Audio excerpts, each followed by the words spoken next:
Hello అండి అందరికీ ఈరోజు మనం ఈ వీడియోలో మష్రూమ్ ఫ్రైడ్ రైస్ ఎలా చేసుకోవాలో చూద్దాము. దానికోసం ముందుగా అయితే 2 స్పూన్స్ మైదా పిండి, కొద్దిగా పసుపు, 1 స్పూన్ వరకు కారపొడి వేసుకున్నాను. రుచికి సరిపడా ఉప్పు, home made garam masala 1 spoon add చేసుకున్నాను అనమాట. ఇందులోకి 2 స్పూన్స్ వరకు కార్న్ఫ్లోర్ యాడ్ చేసుకొని దీనిని స్పూన్తో కానీ లేదంటే చేత్తో కానీ బాగా కలుపుకోవాలన్నమాట. మంచిగా మిక్స్ అవ్వాలి. మనం వేసుకున్న మసాలాలన్నీ కూడా ఆ పిండికి బాగా మిక్స్ అయ్యేలాగా మనం కలుపుకొని ఆ తర్వాత దీనిని నీళ్లు పోసి ఉండలు లేకుండా కలుపుకోవాలి. పిండి మనకి జారుడుగా ఉండాలన్నమాట, మరి గట్టిగా కాకుండా నీట్గా ఇలాగ మీకు వీడియోలో కనిపిస్తున్నట్టుగా ఇలా కలిపి పక్కన ఉంచుకోవాలి. ఇందులోకి మనము శుభ్రంగా కడిగి కట్ చేసి పెట్టుకున్న మష్రూమ్ని ఇందులో యాడ్ చేసుకోవాలి. నేనైతే 1 ప్యాకెట్ మష్రూమ్ని అయితే యాడ్ చేసుకున్నాను అనమాట. దీనిని ఇలాగా కలుపుకొని పక్కన ఉంచుకోవాలి. ఇలాగ కలిపి మనం కొద్దిసేపు ఒక 15 మినిట్స్ కానీ లేదా 10 మినిట్స్ కానీ ఉంచినా పర్వాలేదు. లేదంటే మనం అలాగే దానిని ఏమి కలిపి పక్కన ఉంచుకుంటే డైరెక్ట్గా కూడా వేసేసుకోవచ్చు అనమాట. నేనైతే డైరెక్ట్గా వేసేసుకుంటున్నాను, దాన్ని కలిపి ఏం పక్కన ఉంచట్లేదు అనమాట. మనకి డీప్ ఫ్రైకి సరిపడా ఆయిల్ వేసుకొని ఆయిల్ బాగా హీట్ అయిన తర్వాత మనం ఆల్రెడీ కలిపి ఉంచుకున్న మష్రూమ్ని ఇందులో యాడ్ చేసుకొని బాగా డీప్ ఫ్రై చేసుకోవాలన్నమాట. ఇందులోకి కొద్దిగా కరివేపాకు కూడా వేసుకుంటే మళ్ళీ మనం రైస్లోకి సపరేట్గా కరివేపాకు వేసుకోవాల్సిన అవసరం కూడా ఉండదు. ఇందులో వేసుకుంటే ఆ ఫ్లేవర్ కూడా చాలా బాగుంటుంది.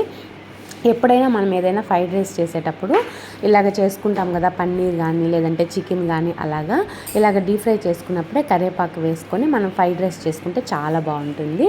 అదే ప్యాన్లో ఆయిల్ పక్కన తీసి పెట్టేసి అందులోనే ఆయిల్ కొంచెం ఉంచేసుకున్నాను కదా, అందులోకి మనం ఇక్కడ ఐరన్ కడాయి తీసుకున్నట్లయితే అడుగంటకుండా చాలా బాగా వస్తుంది అనమాట fried rice.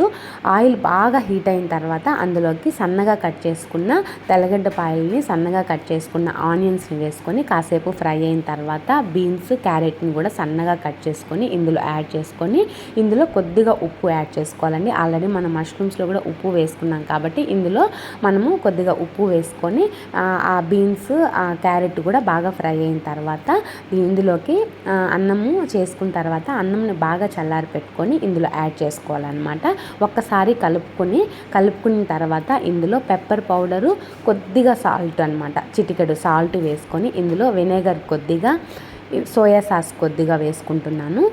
And red chilli, tomato mixed sauce అనమాట ఇది. దాన్ని 1 స్పూన్ వరకు యాడ్ చేసుకున్నాను. ఇందులో చాట్ మసాలా, హోమ్ మేడ్ చాట్ మసాలా అనమాట ఇది, నేను కొద్దిగా యాడ్ చేసుకున్నాను. కొత్తిమీర, సన్నగా కట్ చేసుకున్న కొత్తిమీరని కూడా యాడ్ చేసుకొని బాగా కలుపుకోవాలన్నమాట. అంటే మంట కొద్దిగా పెద్దగా పెట్టుకొని కూడా కలుపుకోవచ్చండి, చాలా బాగుంటుంది అనమాట.